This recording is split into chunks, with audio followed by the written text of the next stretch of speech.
Benvenuti su Gossip alla Turca, il canale dove scendiamo a fondo nelle emozioni, nelle fragilità e nei segreti più inaspettati delle star turche. Oggi vi porto in un viaggio diverso dal solito, un racconto che parte dai vicoli rumorosi di Istanbul e arriva fino ai silenzi ovattati delle ville romane. Al centro, un uomo che il mondo ammira per forza e carisma, ma che sotto l'armatura nasconde una sorprendente delicatezza.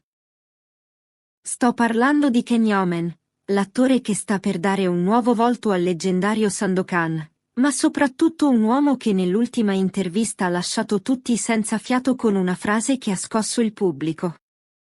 Nell'amore, conta come ti senti quando le porte si chiudono.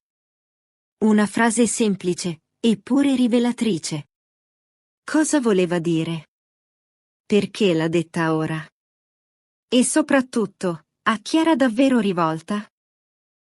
Preparatevi, perché ciò che emerge dal racconto di Khan non riguarda solo un ruolo o una carriera, ma un'intera filosofia di vita maturata in silenzi, sacrifici, nostalgie e sogni di paternità. L'infanzia che ha plasmato Sandokan. Can Yaman nasce a Istanbul, ma chi pensa che la sua anima sia stata forgiata unicamente nel caos della metropoli sbaglia di grosso. Nell'intervista mostra una foto di sé bambino, appena 1 anno, con un piccolo pettine stretto tra le dita. E per lui quel pettine non è un dettaglio casuale. La cosa l'aveva sempre in tasca mio nonno, racconta sorridendo.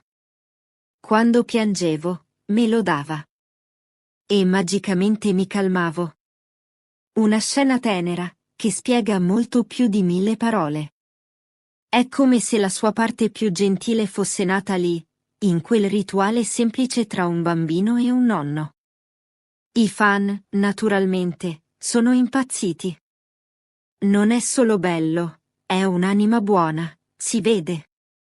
Ora capisco perché Sandokan gli calza a pennello, ha il cuore puro.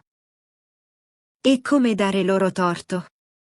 Dietro il fisico scolpito c'è un uomo che parla la lingua della sensibilità, da sempre. Il lato che nessuno immaginava.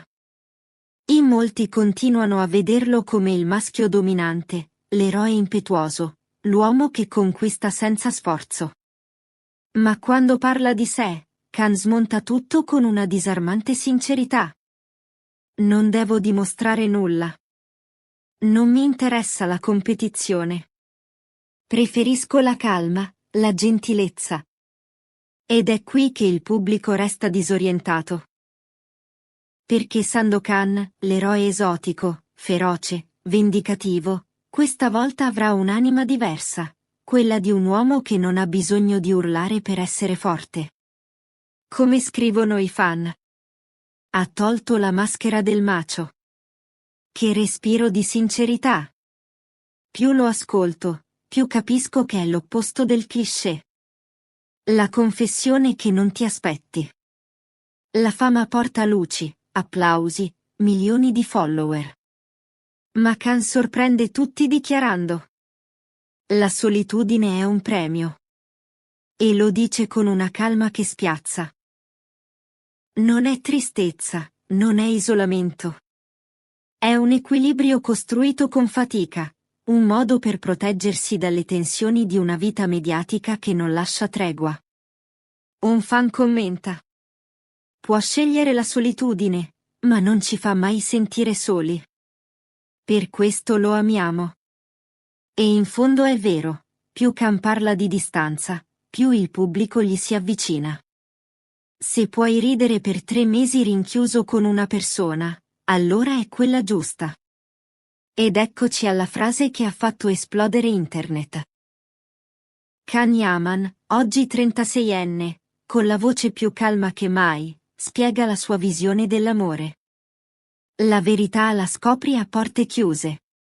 Se puoi restare chiuso in casa con una persona per mesi e ridere ogni giorno, allora è amore.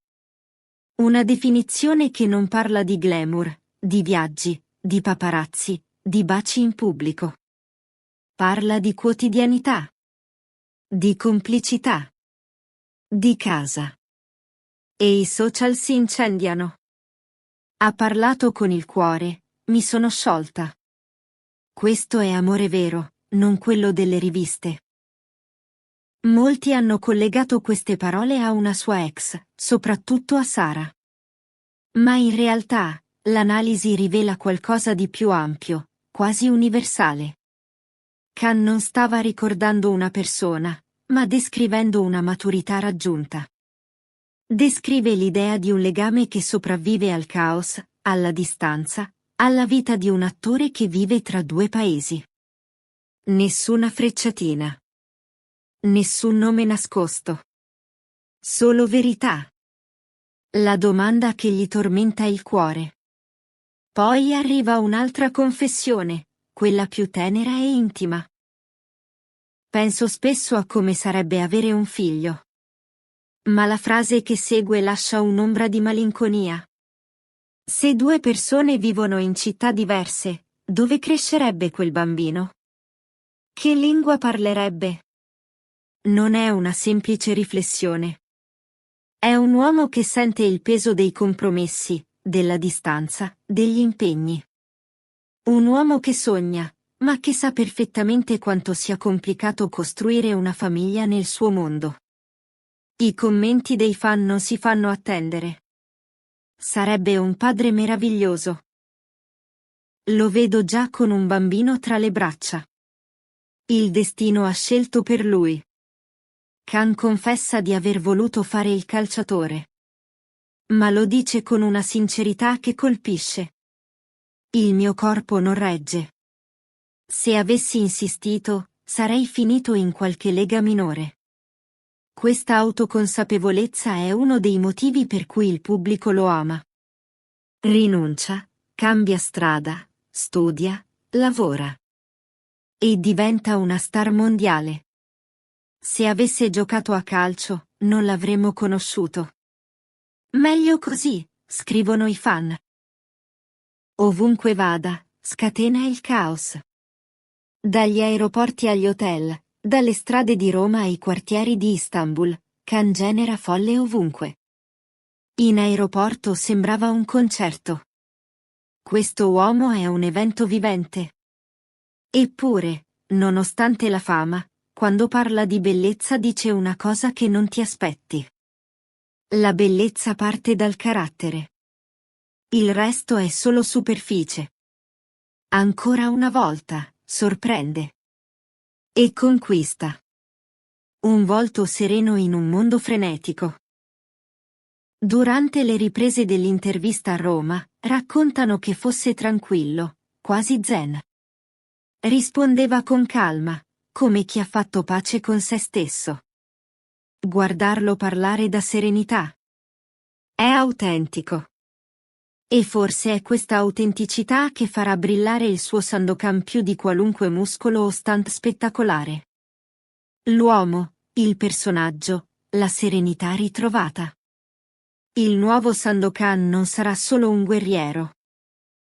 Sarà un uomo che ha imparato a vivere con delicatezza, che non teme la solitudine, che cerca amore vero, che sogna un figlio e che guarda alla vita con una maturità completamente nuova. La sua frase risuona ancora.